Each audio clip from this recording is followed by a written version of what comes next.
Hello, and welcome back to the Small Print Podcast. I'm your host, Elise, and I blog at roulettereader.wordpress.com. And I'm Dawn, and I blog at bangbookblog.com. And today we kind of are veering off the beaten path a little bit. Usually we review arcs or books that aren't published yet, but we decided to go back a ways, like 21 years to be exact, to start, what is the series called? It's called... Oh, we should know this. It's called... The Queen's Thief? The Queen's Thief. Okay. The series is called The Queen's Thief. The first book in the series is called The Thief, and this is, of course, by Whalen Turner. The reason we decided to go back and read this is because her fifth book in the series is coming out this May, and it's getting a lot of hype. It's really kind of intriguing. So we were like, what is this all about? Let's start this from the beginning, read it through, so we're prepared for the fifth book. So that's what we're going to do. We're doing our review of The Thief today. I will say this book is very unique, so there's not a whole lot of information or things we can say without being spoilery, so our non-spoiler edition is very brief. So if you haven't read it, don't want it to be spoiled, you're really only going to be with us a couple minutes today. Yeah. So let's get to it. Okay. So the overview is Jen is a thief, but he's not a good one because he's caught by the king of Sunis, and it's set in a Grecian world. So one day, the Magnus, which is the king's scholar, frees Jen and tells him he needs his expertise, and this begins their journey. At the beginning, Jen doesn't know, well, he does kind of know what he's looking for, so accompanying them is a soldier named Pol, some wimpy little kid named Sophos, and the apprentices, the Magnus apprentice named Ambiades. So we are probably going to butcher these names because it is a lot of names and they're Greek and we don't know how to say any of them. Sorry in advance. Yeah.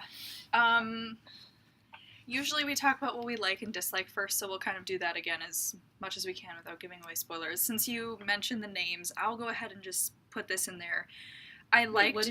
What's your rating? I gave this, what did I give this? I gave this a 4.5. Wow. I thought this was really, really good. Okay. And the fact that we're still talking about, like, an otherwise, like, simple, straightforward book, but it's not, I love that. Okay. So she puts a lot in this book, despite the fact that it's only, 280 pages? Yeah. She's a great writer. Yeah. So I bumped that one up. Okay. What about you? I gave it a 4. Okay. I might bump it up a little bit, but it probably won't go over a 4.25. Sure. But I gave initially a 4. Mm-hmm. It's a solid book. Yeah. Either way. All right. So what I was going to say was, you mentioned the time period, the names. I really liked that this actually has a very vague time period. It's obviously fantasy, so it's not like a historical fiction or historical fantasy or anything. But I'm reading along. All of a sudden, glass window panes are mentioned. Then, a soldier pulls out a gun. I know. And I'm like, hang on, what? So, like, both window panes made out of glass, by the way, and guns are relatively modern inventions that would not have been seen, obviously, pre-Renaissance. Mm-hmm. So I thought that was really cool. Like, we're obviously, like, medieval/ancient Greece type world here, but they have guns. Yeah. So I liked that. Sometimes stories like this, it's a parallel universe, so it's not necessarily set in a specific time period, and the author is free to add whatever they want. Yeah. And you can't be like, no, that's historically inaccurate. Well, she can do whatever she wants. Right. It's a parallel universe. Definitely. So I think that's what this might be. I didn't think about it as a parallel universe, but I like that theory. She definitely didn't limit herself here. Yeah. Yeah. All right. So I'll leave it at that. Okay. Go ahead for your likes. We doing dislikes first?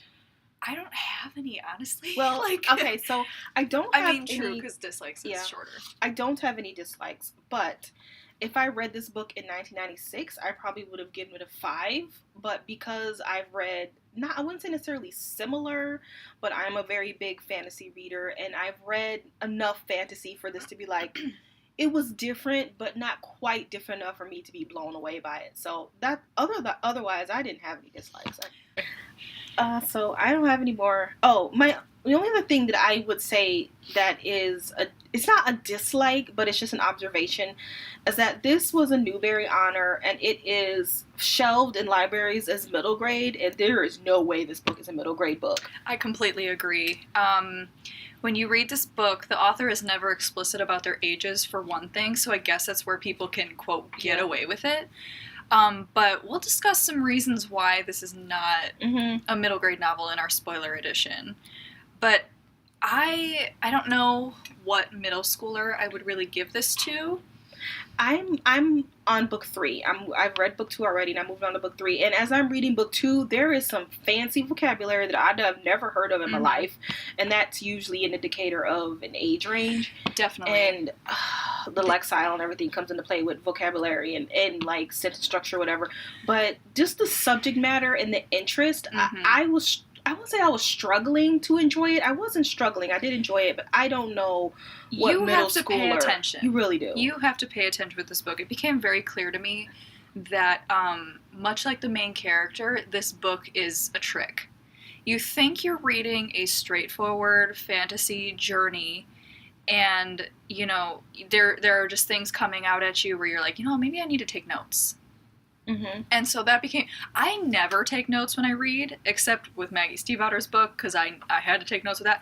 I typically don't take notes. I don't really need to jog my memory like that. But with this, I was like, no, I'm gonna write some stuff down. I never do. I don't know. Yeah, so I had like Post-its and pages and things like that. And again, I won't say any more about that because I would really not want to spoil this book for somebody. But yeah, I would struggle to give this to a middle school student because of the level of attention that is really needed to pull apart what's happening in this book. Yeah. Agreed. Okay, likes. Okay. I can't say that one. That's a spoiler. I mean, we've kind of already talked about this a little bit, but the pacing of the novel, at first I was afraid you weren't going to like it because, again, in this like publishing era, I guess, for lack of a better word, we're used to fantasy authors like Leigh Bardugo, Sarah J. Maas, authors that really put a lot in our books. We're used to like 400-page novels where everything's happening on every page, and this is not that. Do not expect this book to be this like in-your-face, rocking a punch type plot.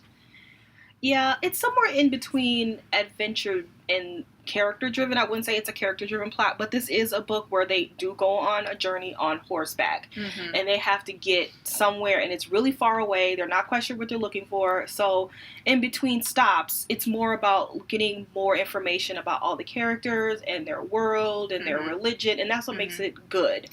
Yeah, it's got some Greek mythology in there. I don't know how much of it is true because I don't really know my Greek mythology. She said none of it was real. Okay. It's definitely inspired by, but she said none of the gods mentioned in this book are real. They're all just facets of her imagination. But yeah, this book is more reminiscent of like Tolkien minus the over-excessive detail. She's still very detailed. And part of me was like, okay, this is like Tolkien where it's like, what do I need to grasp from this paragraph here? So if that's your style, if that's what you enjoy reading, you'll definitely like this book. But it's, you know, it's your straightforward, typical high fantasy. They're on a journey. They're literally on horseback. You're following them along, and you're learning about their culture, about their religion as they go. And I liked that. I think we need to get back to some of that. And the fact that she did this in, again, 280 pages. Sarah J. Maas. Yeah. 600 pages? She's a good writer. She's a different writer. Let's not necessarily compare them, but this is kind of the publishing climate that we're used to today. So I found this a really interesting like history of, you know, what was good fantasy 20 years ago. So I liked the slow reveal of both the characters and their motives, as well as the slow reveal of the plot itself. Yeah. I thought that was great. Speaking on that, you think so? There's a character called the Magus, and he's the king's scholar. We have three lands: Atolia, Edis, and Sunis, and none of them have names. They all just go by their country's name. And the king of Sunis has a scholar, and he's taken Jen, and he's like, look, you need to go find something for me. It's important. And you know, he has the king's best interest at heart. And you think that he is going to be one way because we're used to reading this type of character. But he's different. And I like that her characters were not stereotypes. And he doesn't just become different. You know what I mean? It Yeah, wasn't he grows a bit. Yeah, like, even in the middle of the novel, he's still kind of fighting against whether or not he should give any respect to Jen. And as the reader, you're kind of like, okay, give this guy some more credit. Like, come on. But then, you know, it makes the rest of what happens in the book make sense. Yeah. I liked that. Mm-hmm. Yeah. His character growth was great. There were some themes that I really found interesting as well as timely. One of them that I pulled out was religion as a manipulation tool. I think that wasn't a huge theme in this book, but it definitely came out. So it lends a lot to, like, the culture that Jen comes from. I'm getting the sense that, like, Edis is not... Well, I'm getting the sense that, like, Sunis is a little bit more of, like, a superstitious, adhering to religion type society, and Edis is more like, yeah, we've got our stories, but that's not necessarily the truth of the world, because of the attitude that Jen displays towards these stories that they go back and forth with in the middle of the book. And the kings and the queens are using, yet at the same time, they're using religion as a manipulation tool to keep themselves independent, or, depending on who you are, unite the countries. Yeah. So I thought that was interesting. And then last one that I kind of wanted to pull out was information is power, to put it in a catchphrase. And this one was kind of revealed in a very interesting way. Well, you know what? I can't say that. Dang. That's going to be a spoiler. But information is definitely like a currency in our characters' lives in this book. And we'll talk about that more in the spoiler edition. Okay. Yeah. I liked Jen a lot. I did too. He's a smartass. And he's also, usually when you have a smartass character, they think they know everything. I'm better than everyone. I'm smarter than you. I'm the strongest gets tiresome. here. But with Jen, he is very flawed. And he is not afraid to say, I'm scared. Yep. I don't know what I'm doing. And I liked that a lot. Some people on Goodreads, they kind of found him a little insufferable, and I can see why. And they were saying he's just complaining the whole time he's there. And I'm like, well, the way I interpret it is that he's needed, and he knows that the Magus needs him. Mm-hmm. And so he is going to milk it for all he can. Plus, he's been in prison. Right. So he's out of prison now, and he's like, I'm hungry. I'm going to eat now. And he has to comply. They need him. He can't get what he wants without him there. I need to stop. I'm tired. And they stop every time. And he has a smart ass the whole time. And all they can do is be like, okay. Right. So I didn't think he was insufferable. I thought he took advantage. Mm-hmm. And I would too. He's a very smart and shrewd character. And that comes out when he's, quote unquote, complaining about their situation. Like, I didn't at all interpret that as, like, straightforward complaints. I thought it was hilarious. Yeah. I thought he was a very fun character to read, and you're interested in him.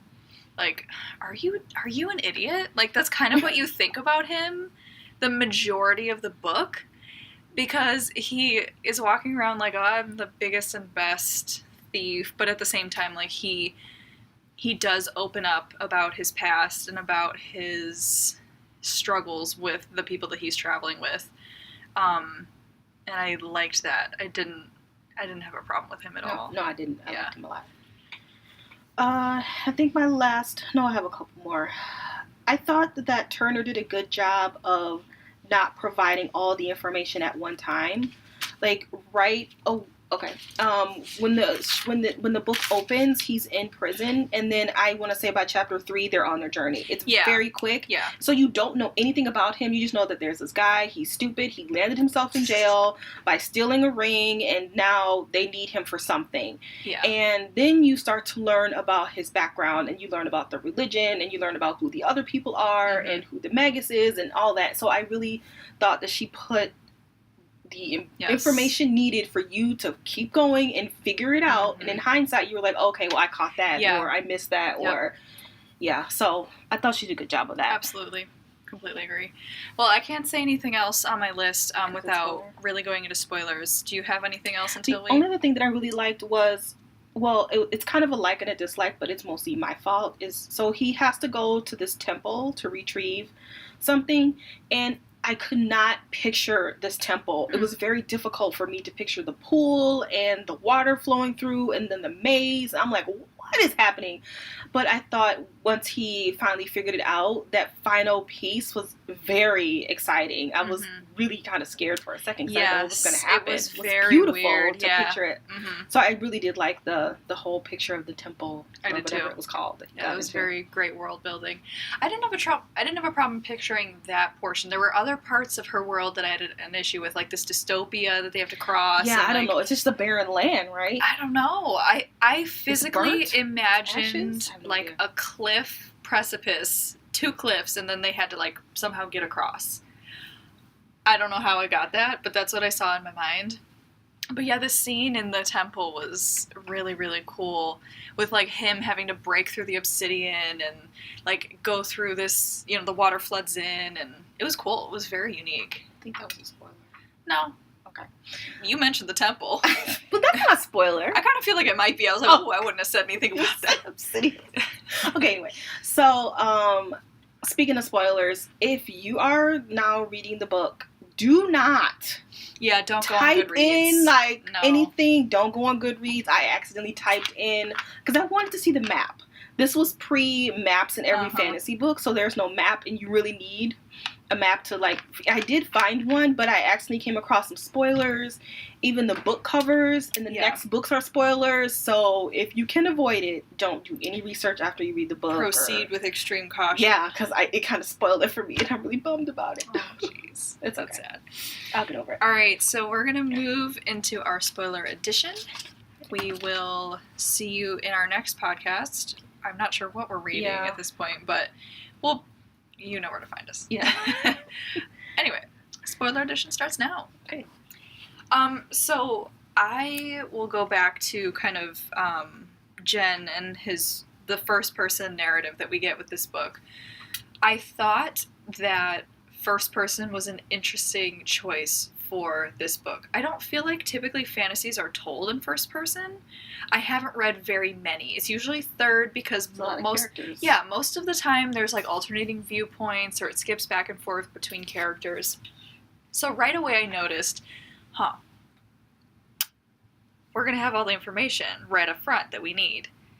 And then I'm kind of realizing that's not at all what happens. Yeah.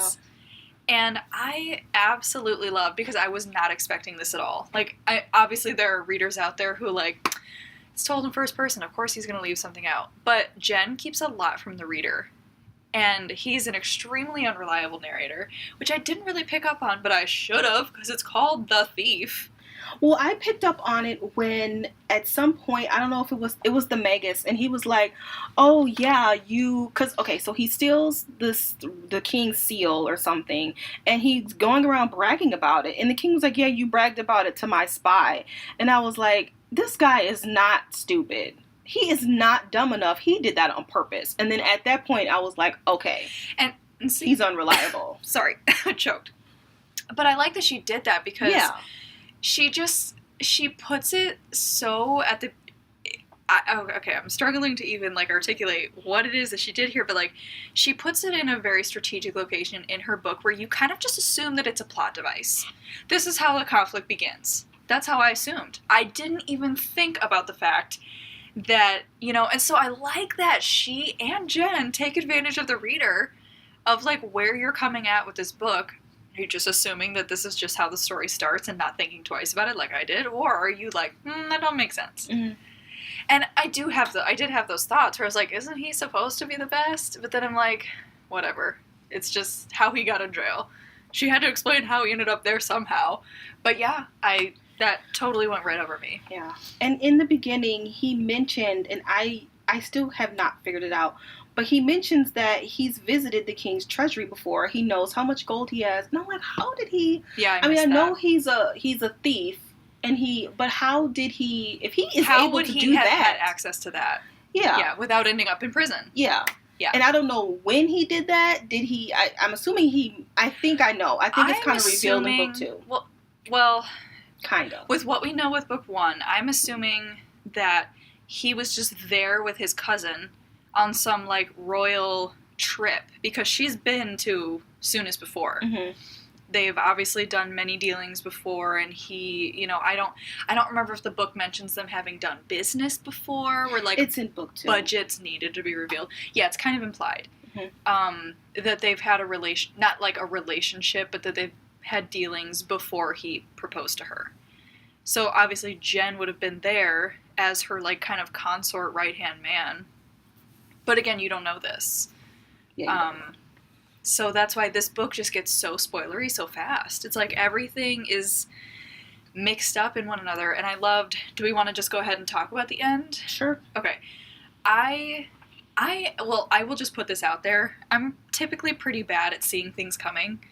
I don't know why. I think it's because I don't really want to think about that way. I don't really try to figure the book out. Like, I enjoy reading. I don't really want to guess the ending before I'm there. I feel like that ruins it for me. So sometimes I just end up missing plot twists. Not missing them, but like I don't anticipate them coming.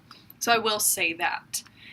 But I think she does a great job of hiding a lot from the reader until the end, and you're like, what? At least that's how I was. I was sitting in my bed late at night. I'm like, let me just finish this chapter. I gotta go to bed. And then I'm like, nope.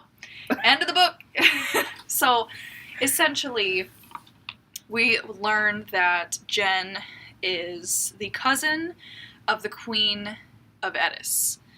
So all of these stories that he's been telling about his mom being the thief and like his dad being disappointed in him for not joining the army and like just letting everyone who's traveling with him assume that he's a gutter rat and like all that stuff was really, really cool.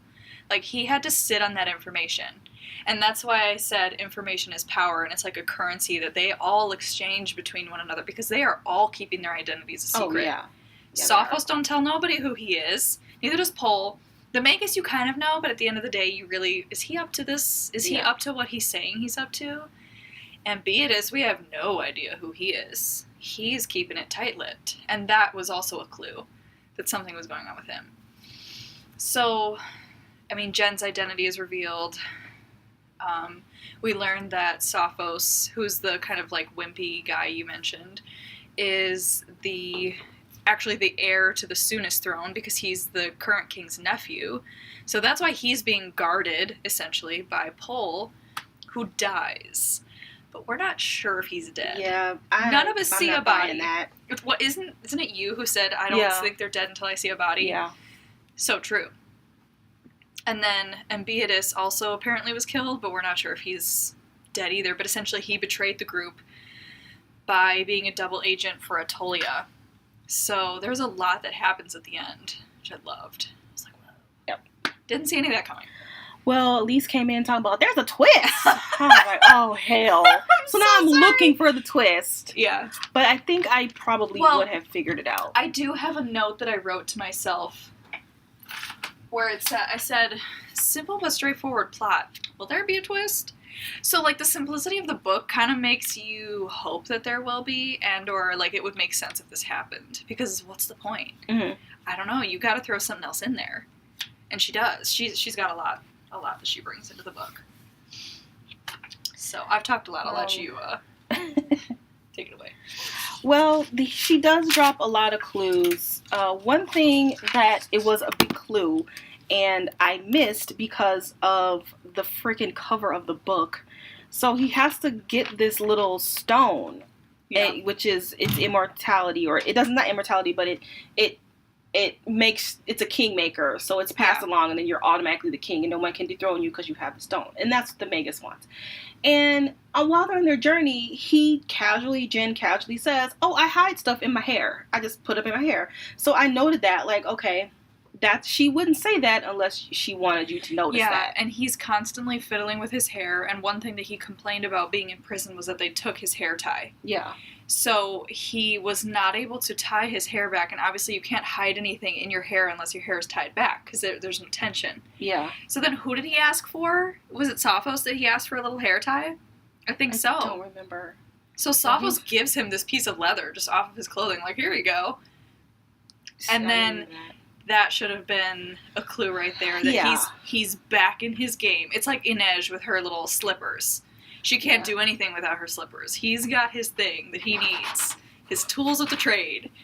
Yeah. And she calls a lot of attention to that because he constantly fiddles with his hair, or like he'll take it out before he goes to the bath, take a bath or something. And so at one point, they got the stone, and then the Magus loses it. Yeah. And the water, and he was all... It was some kind of scuffle. Yeah, he was... The Magus was like, oh, whatever. Yeah. We don't need it, which I thought was weird. Yeah. But he doesn't check. You are traveling with a thief, and he doesn't check him. Well, again... That's odd. Again, by this point, we're 75% into the book.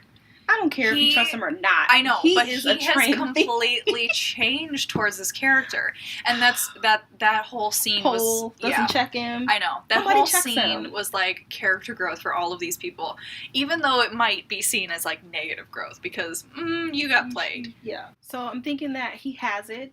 I know he has it, but on the cover of the book, the stone is really big, and so I was like, there's nowhere. Where would he hide it? And when you find out it's in his hair, I'm like, I would have never guessed that it was in his hair. Yeah, that's another reason why I didn't think that he could have taken it, because literally he's holding it with two hands on the cover, so it just didn't make sense.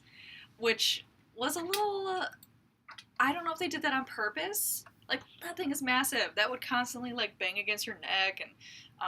Unless he has a whole lot of hair. You should see that. Yeah.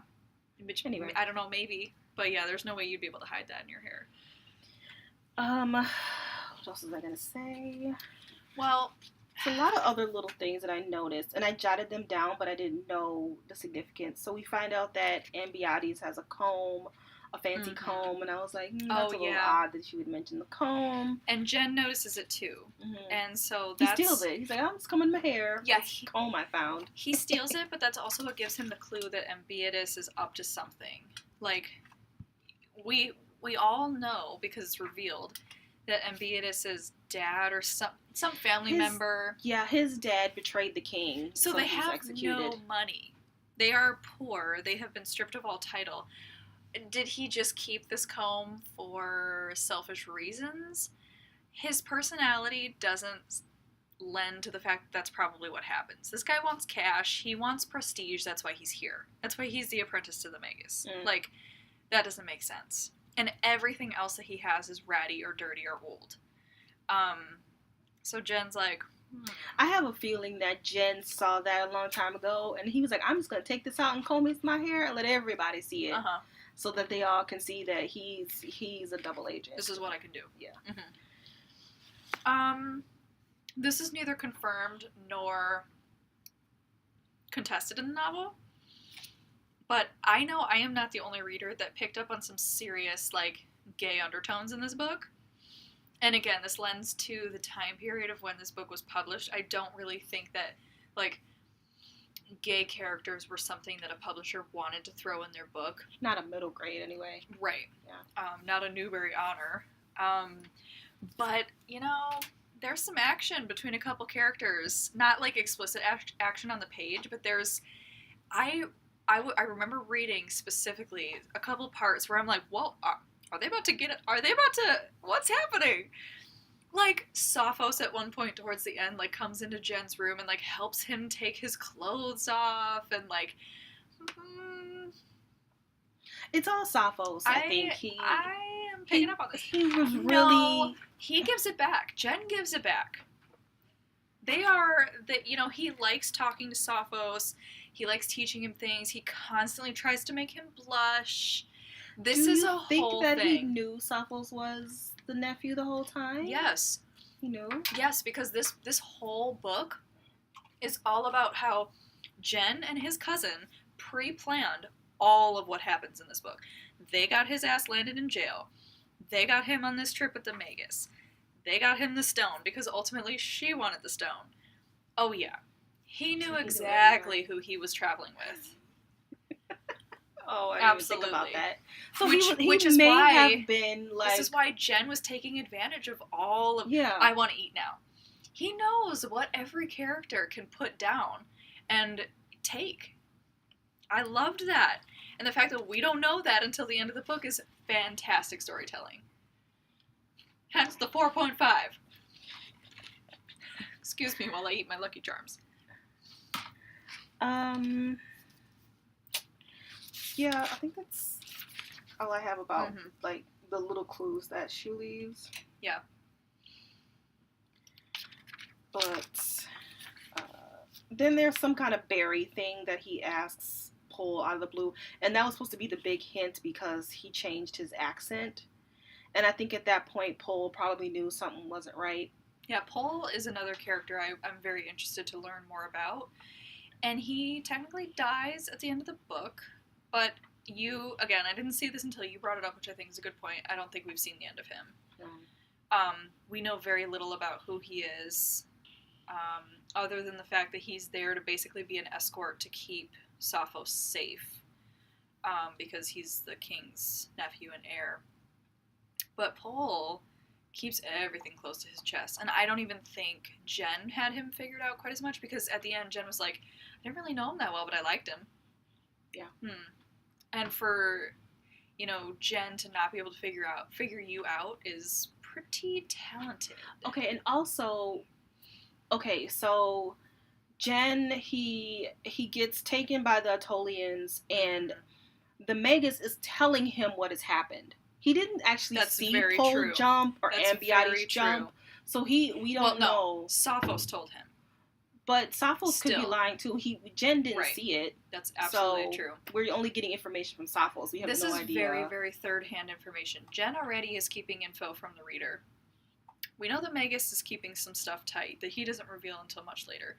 And Sappho's has no reason to lie because he's shown so far that he's a pretty naive, straightforward character. Or is he?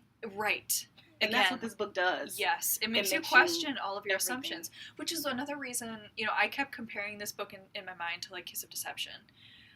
Kiss of Deception does a lot of the same things that this book does really well, which is challenging your assumptions about characters, about storytelling, about reading in general.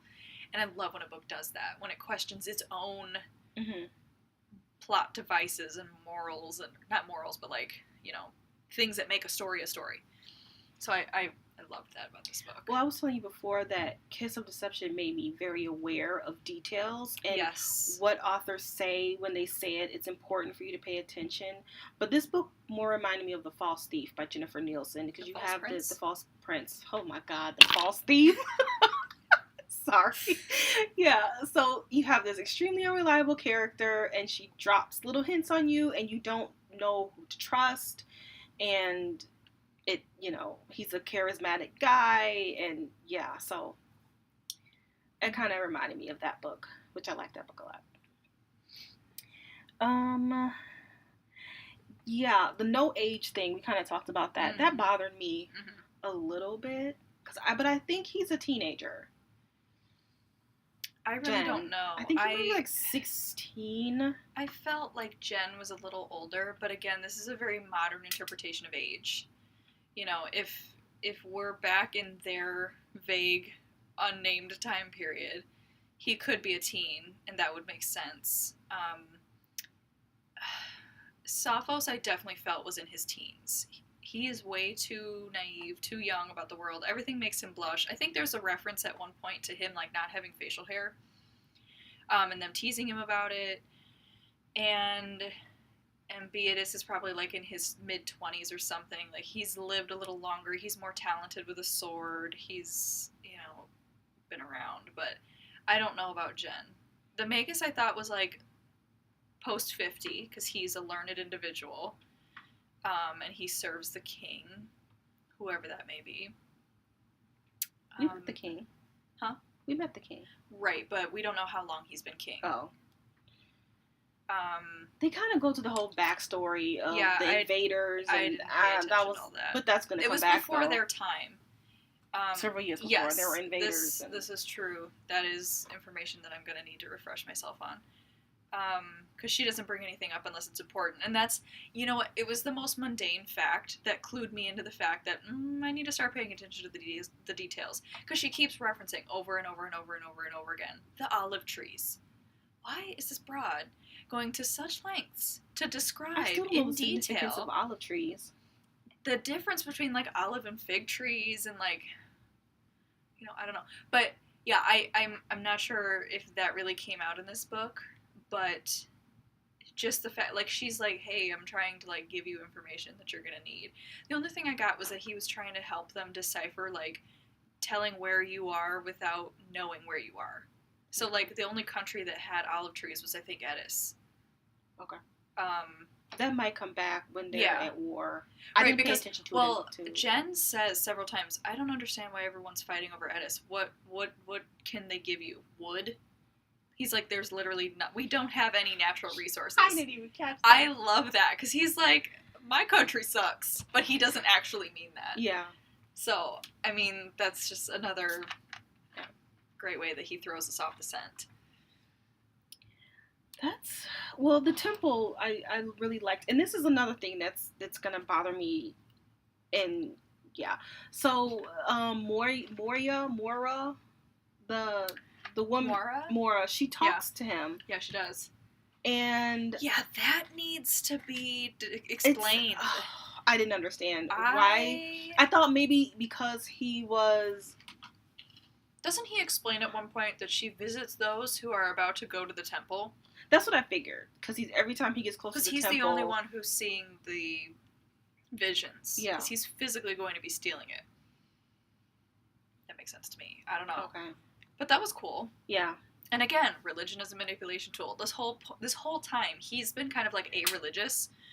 But then she visits him, and he's still like, what the heck? This is just a weird dream.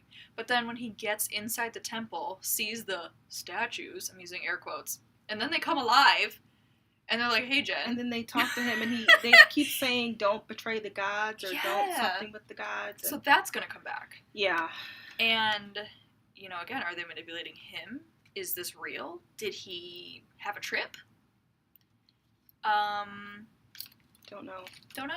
What is happening? Yeah, wait till you get to the next book. He refuses to express what happened in there because it's like this private religious experience that he had.